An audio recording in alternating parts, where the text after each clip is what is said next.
Gracias a ti por estar con nosotros. Saber para servir.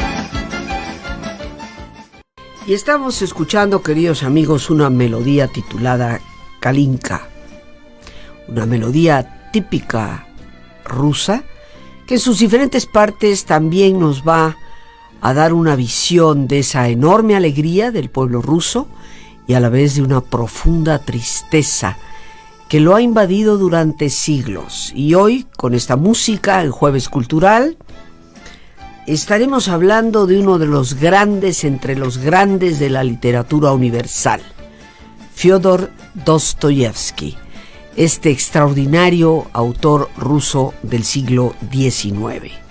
Nos acompaña en este Jueves de Cultura el licenciado Luis Torres Acosta, licenciado en Literatura y Escritura Creativa. Luis, nos da un enorme gusto volverte a recibir en el programa. Muchas gracias por haber aceptado de nuevo nuestra invitación. Gracias, Rosita. Y hoy vamos a hablar de, pues estarás de acuerdo más que yo, de que estamos hablando de uno de los grandes entre los grandes de la literatura universal. Un Fyodor Dostoyevsky que nace en el año 1821, pero que valdría la pena repensarnos en dónde nace. El medio, la cultura, la sociedad, las condiciones. Sí, tenemos que comprender que el mundo ruso es una cosa que no podemos comprender del todo, ¿no? Inclusive desde el lenguaje, desde las condiciones en las que se han desarrollado, la religión, tienen otro punto de vista absolutamente de todo, ¿no? Muy cercanos a Oriente, muy influidos por Oriente, en medio, digamos, de Oriente y de Europa, con esta eterna lucha interna de saber si son parte de Europa o no son parte de Europa, ¿no? Rusia ciertamente abarca una extensión enorme, ¿no? La Rusia zarista, que pues ha regresado a ser la Rusia de hoy, porque es la revolución bolchevique la que le da a la Unión Soviética el control sobre una enorme cantidad de repúblicas que no le pertenecían. Pero nos encontramos con una realidad rusa donde las diferencias entre las clases sociales han sido brutales a lo largo de los siglos, y dicho sea de paso, nunca dejaron de serlo. Pero, ¿en medio de qué nace Fyodor Dostoyevsky? A diferencia de todos los otros autores, de los grandes autores del siglo XIX ruso, ¿no? De Turgenev, de Tolstoy, de Gogol, es el único que no nace, digamos, en una cuna acomodada, ¿no? Dostoyevsky es hijo de un médico militar, digamos, venido a menos, ¿no? El médico, su padre trabaja en un hospital de asistencia pública. Entonces Dostoyevsky va a tener contacto con lo más bajo, con la gente más pobre de Moscú, que es de donde él nace. Pero hay que pensar en este contexto de un pueblo regido por un zar, al cual ven como un padre, ¿no? Que realmente ven como un padre, benefactor, un pueblo, como bien dices, con una desigualdad social terrible, con una desproporción, digamos. Es tan grande Rusia que el número de pobres es infinito. Dostoyevsky va a nacer en este contexto, ¿no? Bajo el régimen del zar Nicolás I, que hay que tomar en cuenta que en los primeros años de este siglo XIX, lo que está sucediendo en Europa, todos los regímenes monárquicos están temblando. El zar Nicolás I ve esto y endurece la mano para no dejar que nada pase, ¿no? Sobre todo para los intelectuales como Dostoyevsky, para los escritores, para los librepensadores como Dostoyevsky, va a ser un momento muy difícil. Años antes hay una revolución, un intento de revolución, el primer intento de revolución rusa, que se va a conocer como la revuelta de los decembristas, liderados entre otros por el mayor poeta, el mayor escritor ruso, para ellos, que nosotros no lo consideramos, pero para ellos es el mayor escritor ruso, que es Pushkin. Pushkin estaba en este grupo. Y la Estás hablando de inicios del siglo XIX. Sí, es un poco antes del nacimiento de 1815, 1818 ¿no? aproximadamente. Sucede muy rápido, ¿no? Pero el zar Nicolás I, a partir de ese momento, no va a dejar que nada pase y todo se va a recrudecer. La esclavitud, que era sistema que funcionaba en Rusia, en el cual los campesinos obviamente no tenían un sueldo, sino que eran esclavos de las haciendas, digamos una estructura muy medieval todavía ya en pleno siglo XIX. Exacto.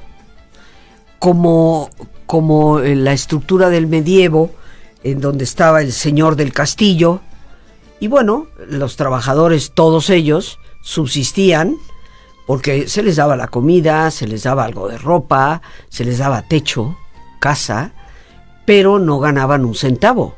Dependían por entero del señor del castillo, ¿no? Eran siervos, como se les solía llamar en la época medieval. Y esa era la Rusia todavía en el siglo XIX. Esa era, y inclusive, fíjate, la medida, como medían la cantidad de gente que trabajaban, era en términos de almas, ellos les decían, ¿no? O sea, los siervos decían, ¿cuántas almas tienes en tu hacienda? Entonces, hay una novela previa a Dostoyevsky que también empieza a denunciar estas cosas, que es justo de Gogol, que se llama Almas Muertas, que describe toda esta gran pobreza, esta gran injusticia social, en un mundo muy censurado, ¿no? Habría que decirlo. Eso es un tema que podemos ir diciendo. Todos estos autores tuvieron que luchar contra el peligro de muerte, porque no estábamos hablando de cualquier cosa. Los zares, por esto mismo que te digo, que tenían en la cabeza la Revolución Rusa, no estaban dispuestos a ceder un ápice. Una Rusia que tristemente siempre ha sido pobre. Algunos tenemos esa romántica ilusión que después de la Revolución de 1917, la Revolución bolchevique, esto se transformó, pero no es verdad. Tal vez para los que visitaron Moscú o en aquel entonces Leningrado, hoy conocido como San Petersburgo, que era su nombre original, pues verán ciudades relativamente muy prósperas y una enorme cantidad de cultura que es verdaderamente maravillosa. Yo, como te comentaba, tuve la posibilidad en los años 70, bajo el Brezhnev, de recorrer Rusia desde la Siberia, Vladivostok, hasta Petrogrado o San Petersburgo o Leningrado, como se llamaba en ese entonces, recorriendo las repúblicas, las zonas del sur que se habían apoderado, como Uzbekistán, la maravillosa ciudad de Samarcanda, y de ver como testigo con mis propios ojos la miseria en que el pueblo ruso vivía. Estamos hablando de los 70s, o sea, 60 años después de su revolución. Y en ese sentido, con todas esas limitaciones, nace hijo de un médico, pero venido a menos, en un nivel social de escasos recursos. Sí, digamos con dificultades. La teoría literaria nos diría, tenemos que analizar la obra de un autor independientemente de su vida, ¿no? Pero si hay uno con el que no se puede, es con Dostoyevsky. Dostoyevsky es su obra. Te decía que él nace en este hospital de beneficencia pública, rodeado de enfermos mentales. En Moscú. En Moscú, el padre es un padre extremadamente estricto, muy entregado a su profesión, muy entregado a la familia, muy entregado a las normas, muy, muy férreo. Inclusive hay una teoría ahí que fue muy difundida en principios del siglo XX acerca del origen de las enfermedades de Dostoyevsky, de la epilepsia de Dostoyevsky, relacionada con una supuesta violencia del padre, ¿no? Siempre, durante muchos años se pensó que el padre había sido violento con él, que lo golpeaba o que alguna cosa sucedía. Esa teoría obviamente la difundió Freud para explicar la obra de Dostoyevsky, pero lo que sabemos ahora es que no es así. Sí era un padre terrible en el sentido de lo estricto que era, ¿no? Pero la contraparte tenía una madre amorosa, una madre que le gustaba la poesía, que recogía a sus hijos, los sacaba de lo fuerte del padre para llevarlos al campo en unas pequeñas tierritas que tenían en otro lado, para enseñarles el mundo, para enseñarles a ser buenos con sus empleados, ¿no?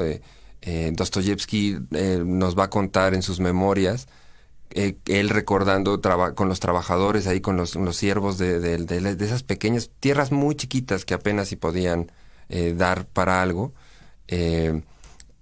con lo bueno que era la gente. Ahí van a ser en Dostoyevsky la necesidad de ser la voz de los que no tienen voz. A partir de eso, él es el segundo hijo de 7. Su padre, Mikhail Dostoyevsky, su madre María, tienen los dos primeros hijos, es Mikhail Junior, digamos, y Fyodor, que van a ser dos almas inseparables. Mikhail es la pieza fundamental en la vida de... Su hermano Mikhail es la pieza fundamental en la vida de Dostoyevsky. Muy jovencitos, muere la madre. El padre queda a cargo de 7 hijos, empieza a tomar. La madre era la administradora. El dinero empieza a escasear. No hay otra opción más que mandar a los dos más grandes a estudiar fuera. Por medio de una beca de una familia de la madre, logran hacer que los dos hijos se vayan a estudiar ingeniería a San Petersburgo. Salen entonces del lecho, y lo que va a suceder mientras ellos están allá es que muere el padre.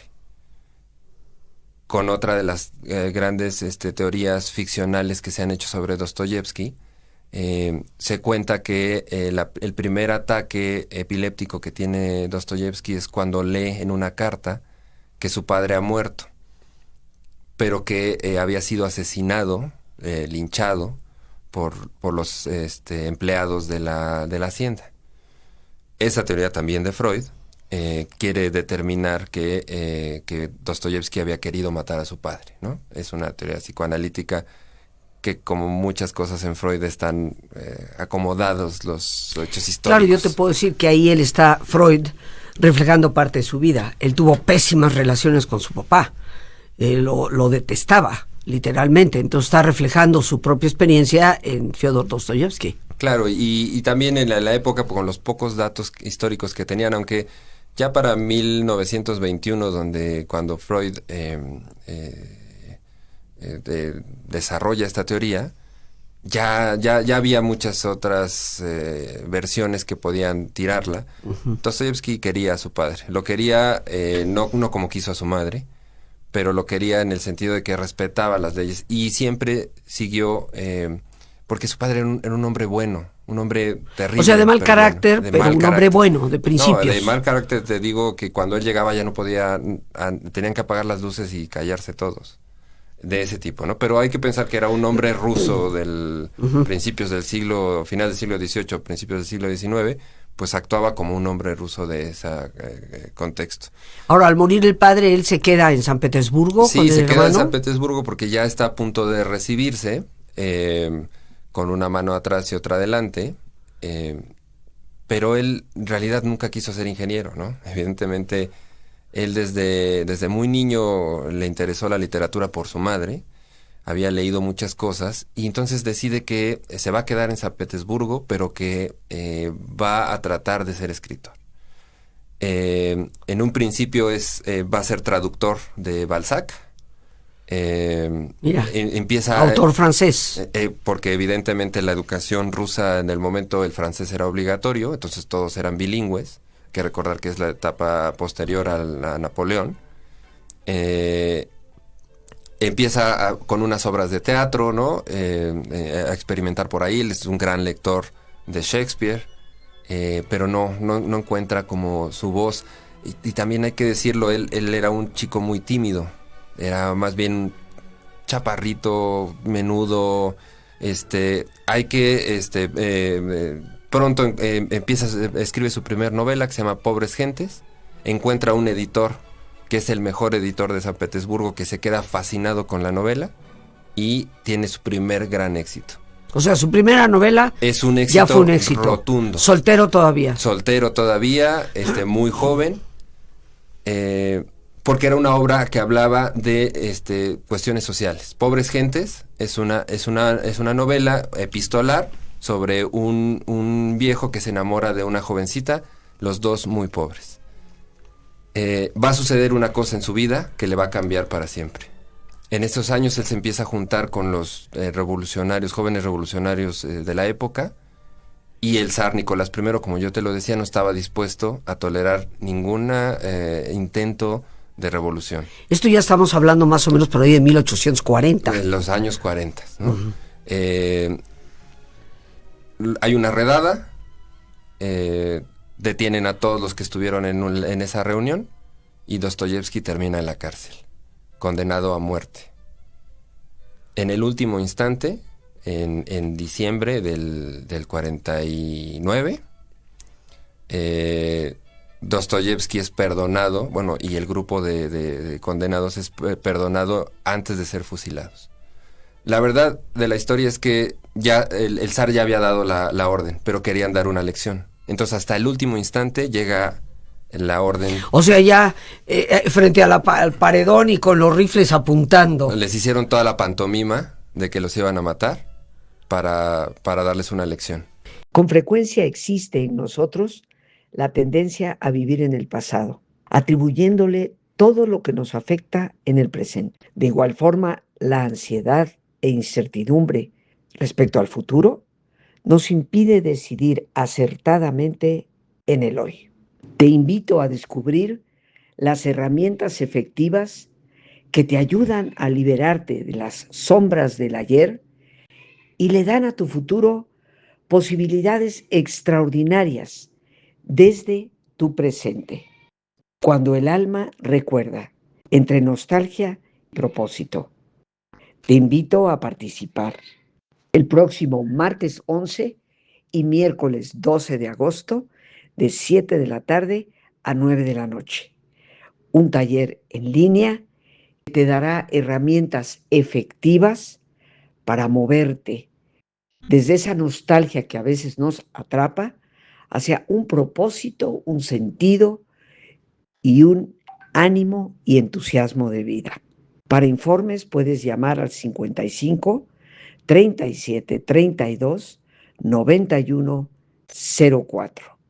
Ahí con gusto te daremos todos los informes. Te estaré esperando. No faltes.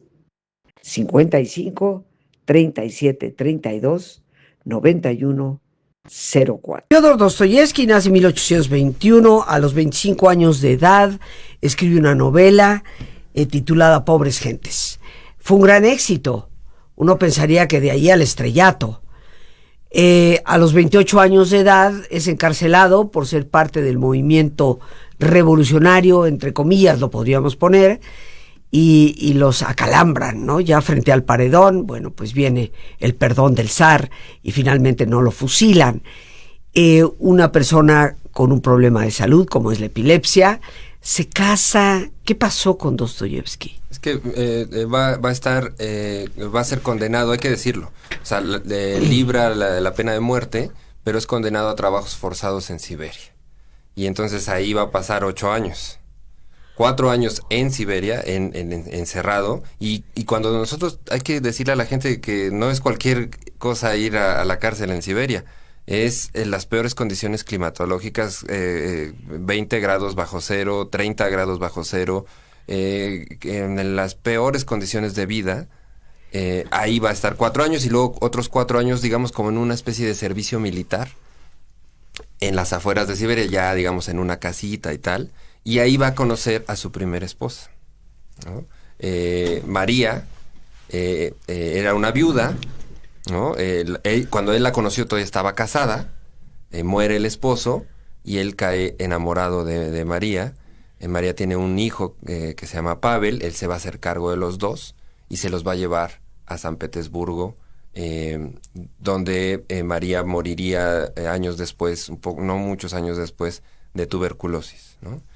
Son tres los grandes amores conocidos de Dostoyevsky, los tres muy distintos. Esta María, luego una mujer, una femme fatale que conoce él ahí en Rusia y que lo lleva en Europa y que va a tener la parte, digamos, la otra enfermedad, va a vivir la otra enfermedad de Dostoyevsky, que es la ludopatía, porque él fue un enfermo de juego, pero enfermo del juego. Cuando yo te digo enfermo, es enfermo. Se gastó absolutamente todo el dinero que tenía en el juego. Él lo que jugaba era la ruleta. Imagínate una persona tan inteligente, creía en la suerte y que en algún momento iba a ganar, en la adicción a la suerte. ¿Por eso habrá escrito El Jugador? Sí, justo El Jugador es eso. Y la Paulina del Jugador es Paulina Suslova. Es Paulina Suslova la que te digo que es su segundo gran amor. Paulina Suslova nunca lo quiso, en realidad, ¿no? Él estuvo perdidamente enamorado todo el tiempo de ella. La femme fatale. La femme fatale. La mujer fatal. Era una actriz, era una mujer guapísima. Ahí dejó todo. Dostoyevsky, después de esto, a la muerte de su primera esposa, se va a volver a casar con Ana Grigorievna, que era su secretaria, digamos, ¿no? Su amanuense, la que le ayudaba a escribir, porque ya le costaba mucho trabajo él escribir por los ataques de epilepsia. Entonces, con esta mujer, la mujer la que le va a llevar por el resto de su vida, y va a escribir las grandes obras que le conocemos, empezando por Crimen y Castigo y terminando en Los Hermanos Karamazov, donde la búsqueda de Dostoyevsky es una búsqueda ética, una búsqueda de su revolución. No es una revolución política. Él lo que creía es que el cambio en el mundo, la posibilidad del mundo estaba en la posibilidad ética. Por eso te comentaba del asunto del cristianismo, pero un cristianismo muy primitivo, muy auténtico, ¿no? En el cual había que ser bueno con los demás, ¿no? Y el verdadero cristianismo, como el del Papa Francisco y no el de la curia romana, ¿verdad? Exactamente. Son dos mundos al distintos. Al contrario, la Iglesia Ortodoxa lo trató de censurar muchas veces, porque él hablaba de estas cosas, ¿no? Del perdón de uno mismo, de la búsqueda de uno mismo. Crimen y Castigo es eso, ¿no? Raskolnikov lo que está buscando, lo que su tarea al final de la novela es: tengo el resto de mi vida para poder ser una persona buena y una persona ética. Los Hermanos Karamazov es una obra monumental, una de las mejores obras de la literatura universal, en la cual podemos ver la tragedia y el camino de cada uno de estos personajes hacia tratar de ser mejor persona. De ahí podemos escoger cualquiera, el Idiota, Memorias del Subsuelo, todas son búsquedas para la mejora del ser humano. No es una literatura de voy a escribir sobre los malos, sobre los enfermos, sobre los villanos. No, es justo sobre las buenas personas. Y sobre ser buenos. Sobre ser buenos. Hay que leer a Dostoyevsky. Urge. Y habría que mandarles la obra completa a todos los políticos de nuestro país. Bueno, tenemos este hombre que con un problema de salud serio, como es la epilepsia, se va a casar en realidad 2 veces, pero tuvo 3 grandes amores, entre medias de la primera y la segunda esposa, una mujer fatal, que era un ludópata, o sea, un enfermo del juego, que seguramente lo que ganó, porque debe de haber ganado buen dinero con su obra, lo botó literalmente en el juego, y cuya obra pues es muy reconocida, Crimen y Castigo, Los Hermanos Karamazov, posiblemente de los más conocidos, ¿no? Y como tú dices, Los Karamazov, una obra monumental. ¿A qué edad muere Dostoyevsky? ¿En qué condición? Mira, él muere básicamente en 1881, digamos a los 60 años de edad, que para la época y para las condiciones físicas en las que se encontraba, digamos que vivió una buena vida, y él ya sabía que su vida se acababa. La última gran obra, como bien dices, es Los hermanos Karamazov, y la escribe en medio de una tragedia. Muere su hijo, uno de los hijos, su hijo más chiquito, de 2 años, se llamaba Alyosha, justo como uno de los protagonistas de Los hermanos Karamazov, y él, digamos que escribe Los hermanos Karamazov como para darle una vida a la vida que no tuvo su hijo.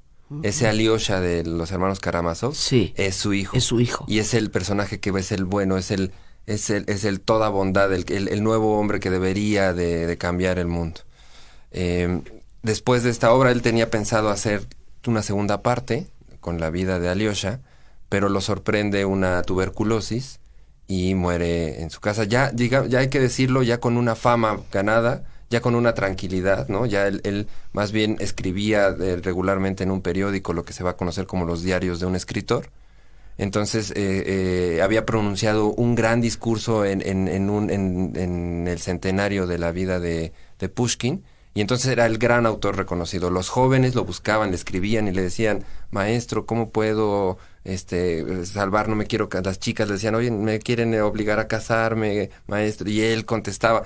Había unas cartas ahí con el público, y los jóvenes lo reconocían mucho. Entonces ya muere, digamos, como bien posicionado. ¿Y supo controlar su impulso ludópata? Es muy importante eso, porque llegó un momento en el que dijo: nunca vuelvo a jugar.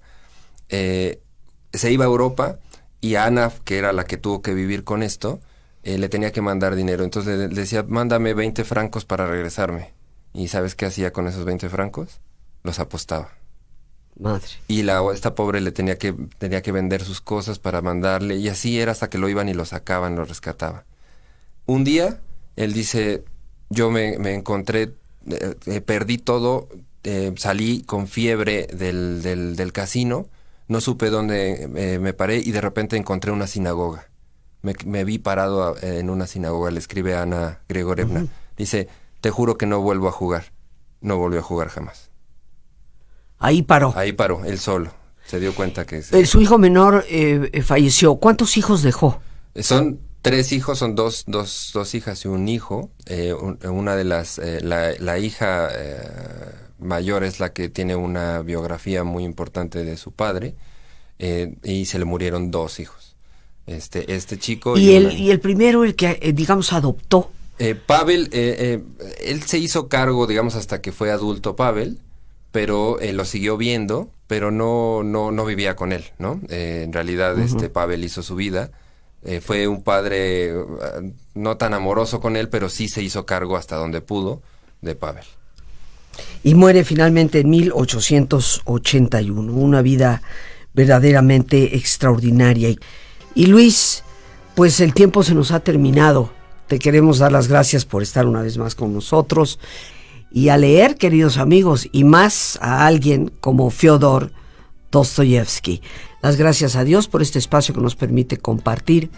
Las gracias a nuestro invitado, licenciado Luis Torres Acosta. Y a ti, el más importante de todos, una vez más, gracias. Muchas gracias por tu paciencia al escucharme y por ayudarme siempre a crecer contigo. Que Dios te bendiga.